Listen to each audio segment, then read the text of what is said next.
Make sure you guys check out my boy King Sound's new hip hop and rap album, King Talk, available on all digital platforms of Spotify, Apple Music, YouTube, the whole nine.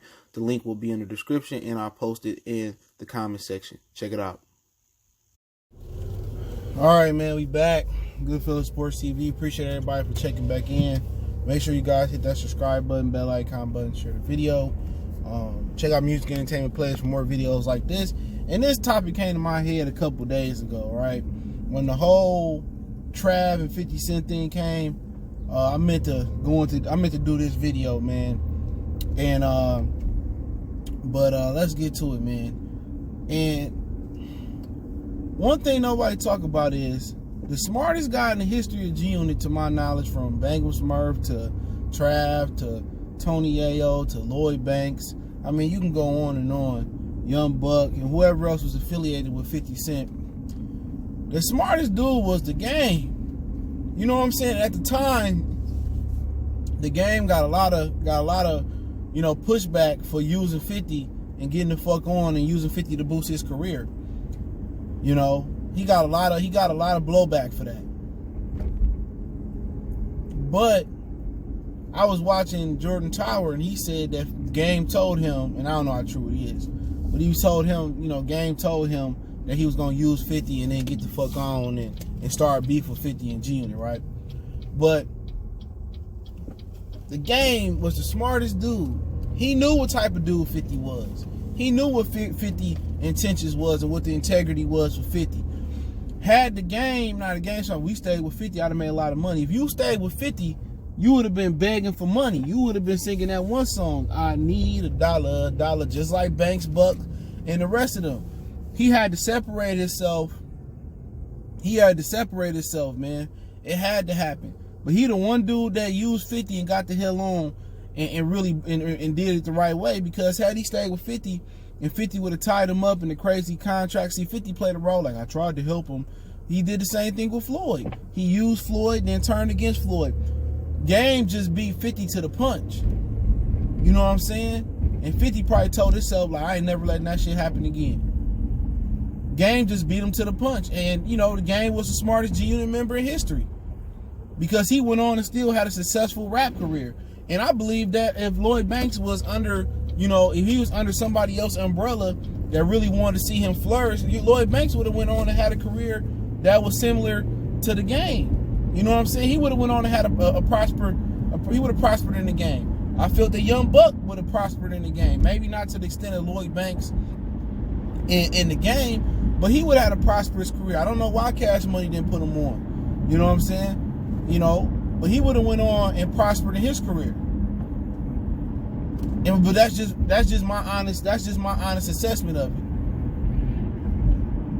it. But nobody talk about 50,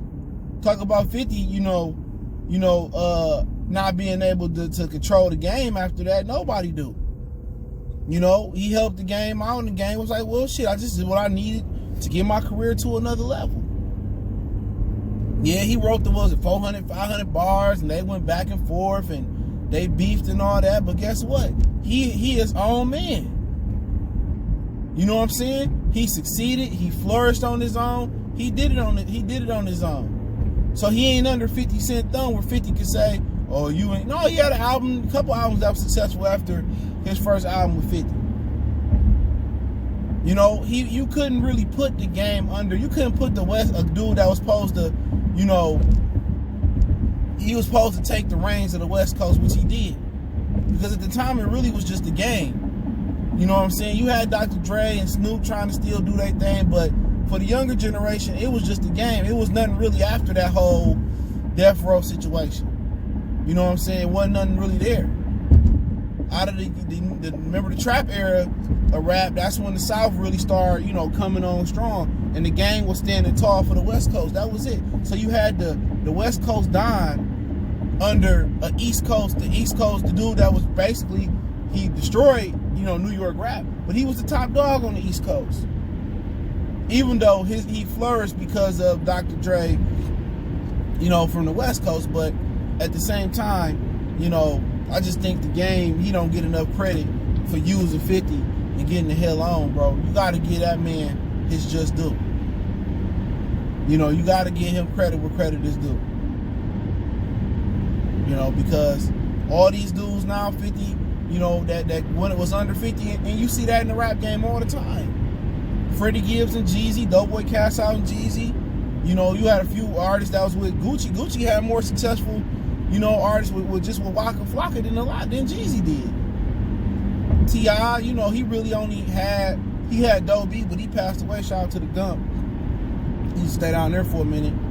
I used to go to the club he got killed in back in the day. Then you got you know, he had Young Dro who had a nice little album, but really, man, that rapper thing really don't work. When you know, even Jeezy, I thought Blood Raw and his other boy, man, I can't remember his name. Slick Puller was dope. That USDA album they did was super dope. Ain't nothing come from that.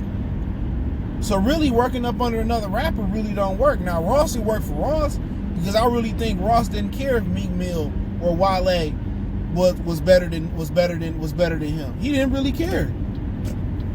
Ross was just looking at the bigger picture. You can't have no rapper homie that don't want you to be bigger than them. You seen it with Sada Baby and T Grizzly. You know what I'm saying? You can't have that shit.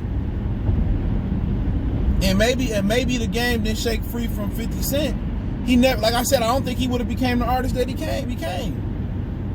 And don't give me Dr. Dre. Dr. Dre is more of a producer, executive dude. You know what I'm saying? He more the producer, executive type dude. He see the bigger picture. He gonna get credit because he put the production together. You know, you look at Jay-Z.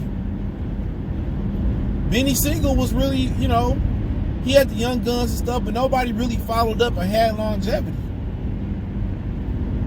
You know what I'm saying? And when he got tired of them niggas, man, he cut them all off, other than Memphis Bleak. He looked at Memphis Bleak as a little brother or like a son. But that's Jay-Z too, so, you know, it's a thin line. I know it's a lot of situations where it did work. Nelly and Chingy didn't work. Chingy felt like Nelly was holding him back. Ludacris went on and put him on, and, you know, that was what it was. But usually the whole rap artist putting on another rapper, it's the ego, especially it's ego of the man. Oh, this nigga can't do me. Just imagine how many rappers send verses, dog. I'm gonna put this through. Imagine how many rappers send verses, right? They send verses. And they verse was too good for the song, and the verse didn't make the album, or you sent it too late. This, that, and the third. Imagine that. Imagine that. You know what I'm saying? So, I mean, you know, it's hard to break through the music industry. It's hard to break through. It really is, but I wouldn't sign to no another rapper.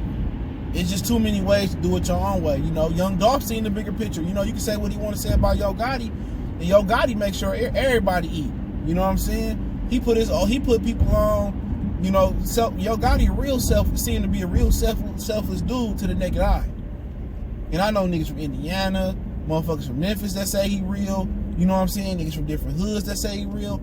You know what I'm saying? He put his people on, but Young Dolph probably looking at the landscape like, man, I'm gonna always be behind this nigga, in debt to this nigga. Like, some motherfuckers want to be leaders, bro. Some people see this. They see the history. They see the history of just these rappers, bro. Like, it's hard. It's hard to work under another rapper and reach your full potential.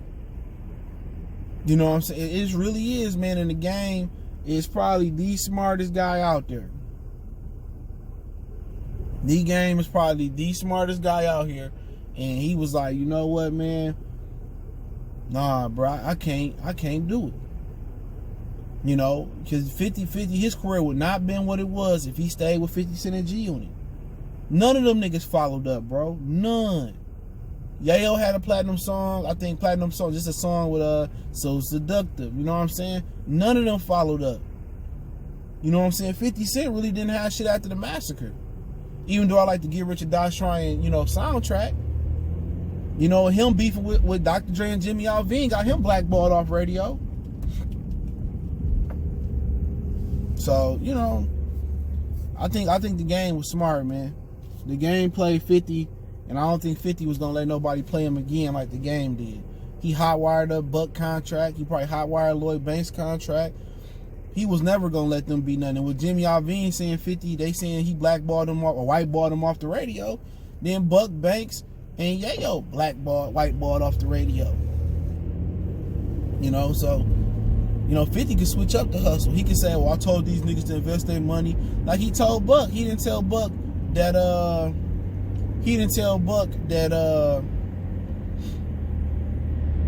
that taxes came out to take taxes out. Now Buck should have knew that, but he a street nigga. You don't be knowing if the tax is supposed to come out or not. You know? You don't know. So, you look at that, it's the whole situation, bro. Like, 50 just not a good leader. It's nobody that you really want to work under, bro. You just use them if you got to work up under them and get the fuck on.com. That's just how you got to treat a nigga like 50. But it ain't just him. A lot of rappers don't want to see people reach their potential. It's a lot of rappers that see niggas that see great. And that's everyday life. It's a lot of dudes that you young guys hanging with, bro, or some niggas in their 20s hanging with that just be hating. And a lot of y'all just don't be picking up on it. Or y'all ignore it. I used to be like that, ignore shit. Niggas say little hateful shit, dog. You know what I'm saying? Oh, man, you think you sweet with your little jacket on, or you think this your little new car? Like, niggas just be hating. All that is hating, bro. If you got a dude around you, homies around you that's doing that, bro, and everything that you do, the same thing with the women. I know I'm venturing off, but I got a couple little bit minutes. Same thing the women that dudes be hanging with. Oh man, you like her like that, bro? She all right, man. And before you know it, you break up with her, or you done used her, or whatever happened. You turn your head. He trying to talk to her, dude. I'm telling you, dude, it's a lot of shiesty dudes out here. The quality of dudes is worse. The quality of dudes is worse than the quality of air, bro, out here. I'm telling you, dog. These dudes is just they souls is not intact. Real talk. A lot of these dudes is just not real dudes out here, dog. They not real dudes, man. But hey, it is what it is. Hit that subscribe button, bell icon button. Check out our music entertainment playlist for more videos like that, like this. Follow me on Facebook, Instagram, Twitter. Quickest way to reach out to me is on social media. One time we done.